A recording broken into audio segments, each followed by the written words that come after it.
네, 글로벌 핫 이슈 시간입니다. 간밤 어떠한 뉴스들이 시장 움직였는지 확인해 보도록 하겠습니다. 네, 파이낸셜 뉴스의 김문희 기자와 함께하겠습니다. 안녕하십니까? 어서 오세요.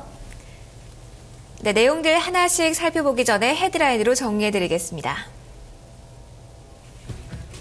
미국 고용 시장이 여전히 활기를 찾지 못하고 있습니다. 미국 노동부는 지난주 미국 신규 실업수당 청구 건수가 전주보다 4,000건 늘어난 37만 1,000건 기록했다고 밝혔습니다. 하락하던 미국 30년 만기 국채가 이날 치러진 입찰 호조의 낙폭을 줄이며 보합세를 기록했습니다. 유럽중앙은행 ECB가 이달 기준금리를 현행 0.75%로 동결했습니다. ECB는 작년 7월 기준금리를 사상 최저 수준인 0.75%로 내린 뒤 7달째 같은 수준으로 유지하고 있습니다. 네, 오늘 글로벌 핫 이슈 시간에는 지표부터 살펴보도록 하겠습니다. 신규 실업수당 청구 건수부터 확인을 해볼 텐데요. 네. 직전주에도 증가세가 포착이 됐고요. 일시적인 요인이라는 코멘트가 나왔는데 이번 주에도 예상 밖 증가세를 기록한 것으로 집계가 나왔네요. 예, 그렇습니다. 미 노동부는 지난주 신규 실업수당 청구 건수가 전주 대비 4,000건 늘어난 37만 1,000건을 기록했다고 현지 시간 10일 밝혔습니다. 블룸버그가 예상한 36만 5천 건을 상회하는 결과입니다. 또 전주 수치는 37만 2천 건에서 36만 7천 건으로 수정됐으며 주간 변동폭을 줄여 더 정확한 주간 신규 실업자 통계로 간주되는 4주 평균은 전주 6,750건 증가한 36만 7,505건으로 집계됐습니다. 플랜트모런 파이낸셜 어드바이저스의 수석 투자 전략가 짐 베어드는 마켓워치의 신규 실업수당 신청자가 이 정도라는 것은 완만한 일자리 창출이 지속되고 있음을 의미한다면서 반면 이 정도 신규 실업 진폭이라면 일자리 창출이 그저 완만한 수준에 머물고 있음을 보여주는 것이라면서 노동시장이 큰 변화 없이 완만한 회복세를 이어가고 있다는 점을 강조했습니다. 마켓워치는 실제로 미국의 월간 평균 순 일자리 창출 규모가 2011년 이후 약 15만 3천 명으로 일정한 수준을 유지하고 있다고 전했습니다. 한편 전문가들은 미 연방정부 재정한도 증액을 둘러싸고 민주당과 공화당 간에 또 한 차례 격돌이 불가피하기 때문에 정정불안의 발목이 잡혀 앞으로도 한동안은 큰 폭의 일자리를 증가하기를 기대하기는 어려울 것이라고 전망했습니다. 네, 말씀해 주신 것처럼 신규 실업수당 청구 건수가 2주 연속 증가세를 기록했지만 시장에서는 그래도 양호하게 선방했다라는 평가들이 나오고 있습니다. 네. 이렇게 지표가 나왔지만 유럽장 역시 이러한 소식들 반영하면서 상승으로 거래가 출발된 해에 현재도 상승권이라는 점 체크를 해보시기 바랍니다. 자, 그럼 두 번째 이슈로 좀 넘어가 보도록 하겠습니다. 미국 국채 얘기를 좀 해볼 텐데요. 이제 하락했던 미국의 30년 만기 국채가 현지 시간으로 10일 이제 치러진 입찰 호조 덕분에 낙폭을 좀 줄이면서 보합세를 기록했다고요? 예, 그렇습니다. 미 재무부가 실시한 130억 달러의 30년 만기 국채 입찰에서 입찰 금리는 3.07%로 예상치 3.095%를 하회했고 응찰률은 2.77배로 2011년 12월 고점 부근을 나타냈습니다. 미 도매 판매가 예상보다 크게 증가하고 중국 수출 증가율이 확대되며 안전자산 수요가 감소한 영향에 입찰 전 미국채는 하락세를 기록했습니다. 그러나 입찰 후인 현지 시간 오후 1시 15분쯤 30년 만기 국채 금리는 3.06%를 나타내며 하락세를 보였습니다. 10년 만기 국채 금리는 전일 대비 2베이시스 포인트 상승한 1.88%를 나타냈습니다. 외국 중앙은행 등 간접 입찰자들이 37.8%를 매입하며 지난 10회 입찰의 평균 34.4%보다 많은 비중을 매입한 것으로 집계됐습니다.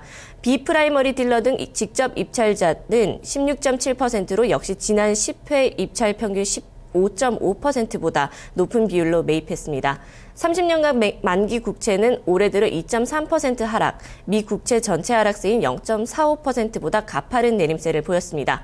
재무부는 9일 10년 만기 국채 220억 달러를, 8일 3년 만기 국채 320억 달러를 각각 매감했습니다. 네, 오늘 증시에는 유럽적 이슈들도 상당히 영향력을 미치고 있는데요. 유럽중앙은행이 기준금리 동결했다라는 소식이 나왔습니다. 지난해 7월부터 계속해서 이 금리에는 손을 대지 않고 있죠. 예, 그렇습니다. 현지 시간 10일 유럽중앙은행은 올 들어 처음으로 금융통화정책회의를 열고 기준금리를 예상대로 0.75% 동결했습니다. 예금금리와 대출금리는 각각 0%, 1.5%로 유지했습니다. 일각에서는 금리 인하설이 돌기도 했으나 유로존 국가들에 대한 경기 신뢰 수준이 높아지면서 추가적인 금리 압력을 완화할 것으로 풀이되고 있습니다. 앞서 영국 중앙은행 역시 기준금리를 0.5%로 동결했습니다. 자산 매입 규모 역시 확대하지로 않기로 했는데요. 이날 영국 중앙은행은 양적 완화 규모를 3,750억 파운드로 유지하고 기준금리 역시 0.5%로 동결했습니다. 기준금리는 지난 2009년 3월 이후 최저 수준이며 시장 예상치에 부합하는 결과입니다. 한편 독일의 지난해 11월 산업 생산이 시장 전망치를 상회했습니다. 독일 경제부는 11월 산업 생산이 전월과 비교해 0.2% 증가했다고 밝혔습니다. 이는 블룸버그 통신 집계 시장 전망치 1%를 상회하는 것입니다.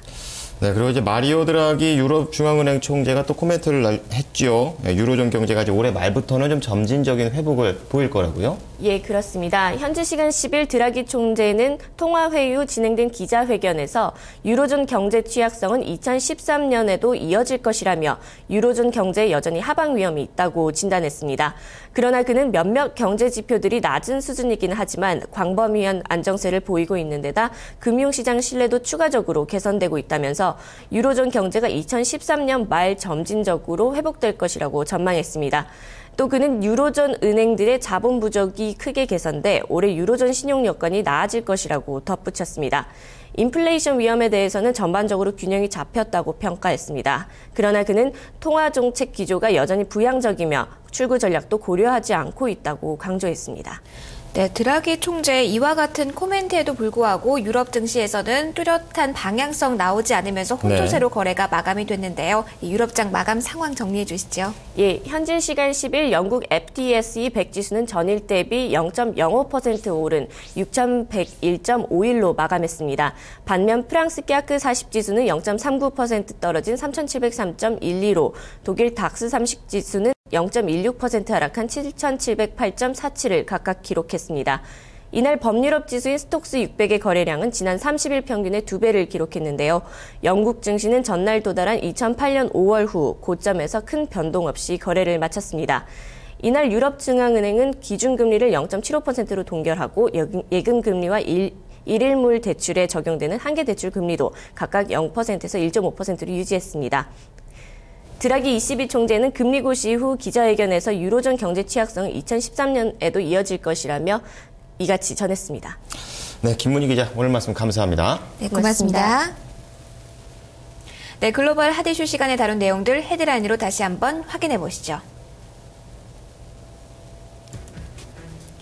미국 신규 실업수당 청구 건수가 2주일 연속으로 늘어났습니다. 시장 예상치보다도 늘어났고 추세적으로도 증가세를 이어갔습니다.